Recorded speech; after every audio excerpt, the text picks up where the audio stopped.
If you're tired of fish tank stands that look super industrial, have cords everywhere, and zero storage, this one is meant to clean all that up. So before we get into the good stuff, I want to be upfront about the size. So as you can see, I have this all the way to the edge, and a standard 55-gallon tank is usually 48 inches wide, and this one is slightly under that.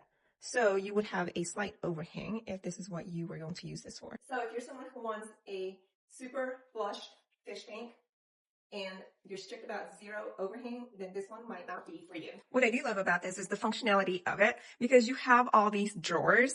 So everything that you would use to clean your tank, the fish food, you usually end up having it scattered throughout, and it gets really messy. But this one has so much storage. You have cabinets and things like that. So if you're trying to keep everything super neat and not like a fish tank exploded in your living room, then this is really good for that.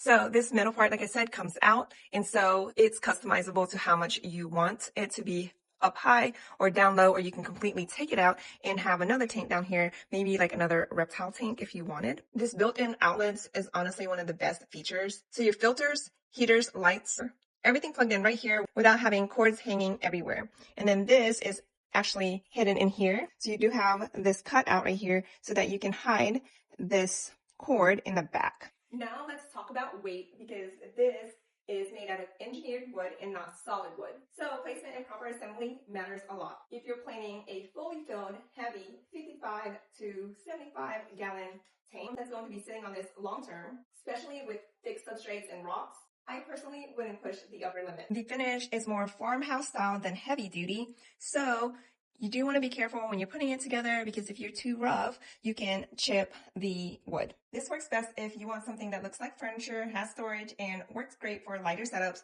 like aquariums, turtle tanks, reptile terrariums, or even a multi-use cabinet, which I'll be using it for. So if you're looking for a clean farmhouse style stand with built-in power and storage, then you should definitely check this one out.